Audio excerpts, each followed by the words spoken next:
Dialogando con el padre Raúl Sánchez. La alegría de saberse acogido por el Señor está en que nos arrepintamos. La alegría que siente nuestro Señor Jesucristo por nosotros, por los pecadores, es cuando nosotros nos arrepentimos de nuestros pecados. Entonces, cuando leemos el Evangelio de Lucas en su capítulo 15, en su verso 1 al 10, pues vemos aquí algo bien interesante, ¿no? Cómo nuestro Señor Jesucristo pues entabla un diálogo con los escribas y fariseos, porque siempre estaban al acecho a ver qué hacía o no hacía nuestro Señor Jesucristo.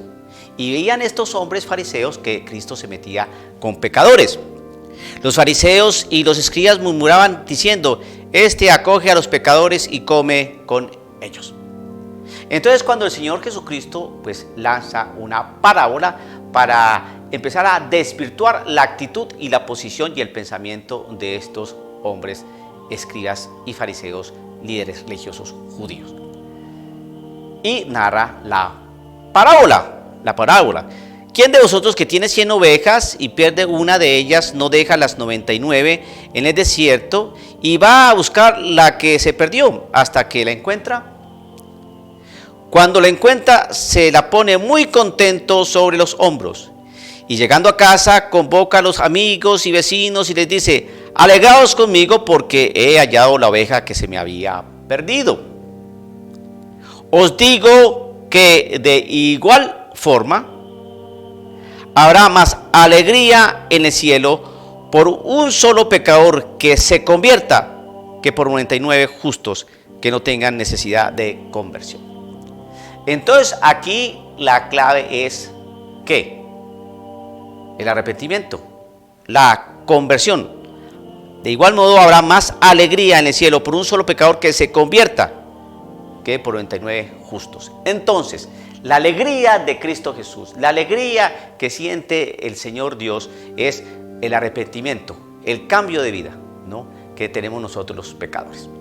Entonces, creo que es necesario que tengamos presente lo siguiente. Si usted no se da cuenta lo que está pasando hoy en la iglesia, es mejor que empiece a abrir los ojos y su corazón para que usted observe qué es lo que está pasando dentro de la familia a la cual usted pertenece. Que no le vaya a pasar lo que pasa, sucede en muchas familias. Entra el papá una hora, la mamá otra hora, la niña de 15 años no sabe qué está haciendo su hermanito de 19, cada uno se mete en su cuarto, cierra la puerta, pone a ver televisión, a mirar el celular, a hacer las tareas, a hablar por teléfono, no sabemos, pero cada uno vive como que en su mundo y viven en la misma casa y no se dan cuenta qué es lo que está pasando allí. Pues eso mismo está pasando dentro de nuestra familia católica, una serie de acontecimientos, de cosas que desconciertan la propia realidad de la familia y como que a algunos no les importa, otros no están enterados y otros están muy atentos y bueno, eso es un conflicto.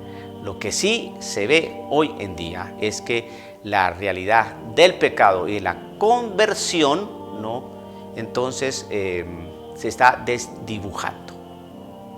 Me explico.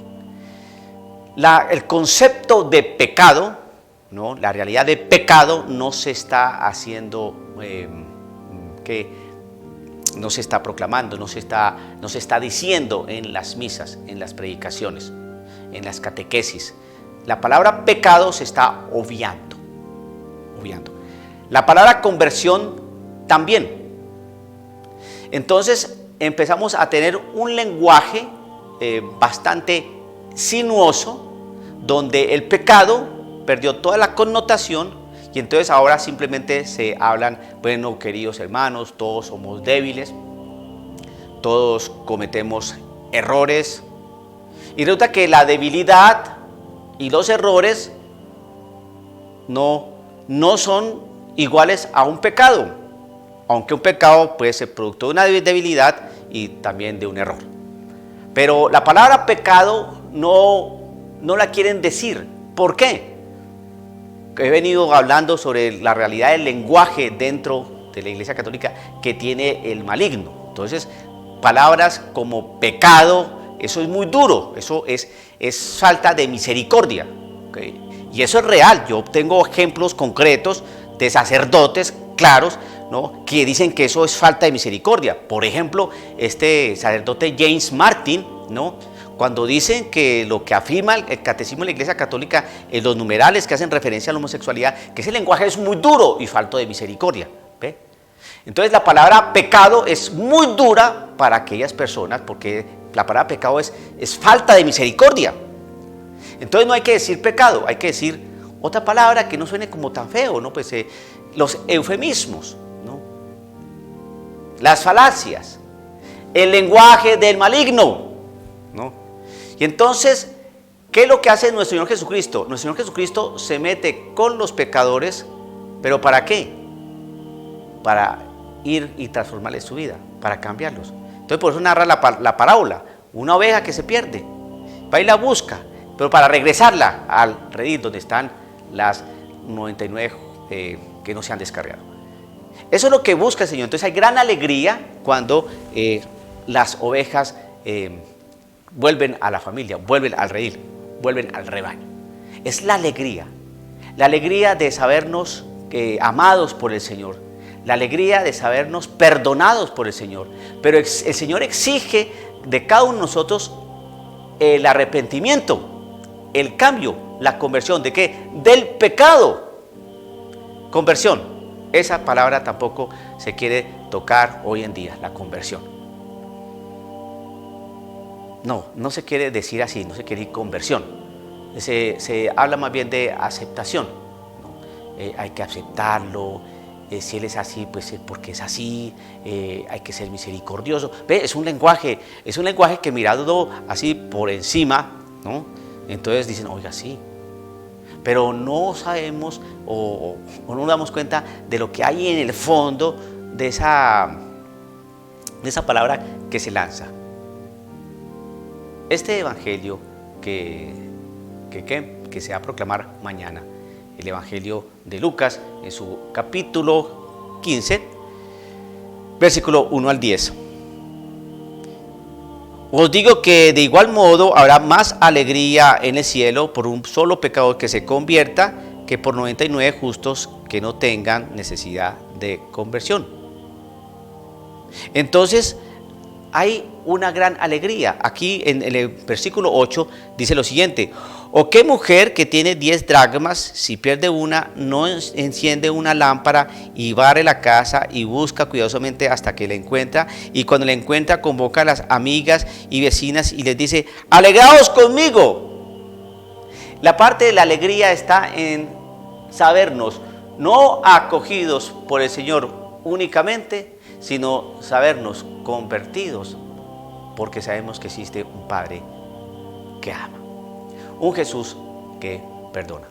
Pero como la realidad de Cristo Jesús y la realidad del Padre no la quieren presentar en su totalidad, entonces muestran apenas un sesgo o un rasgo de lo que hace el Señor.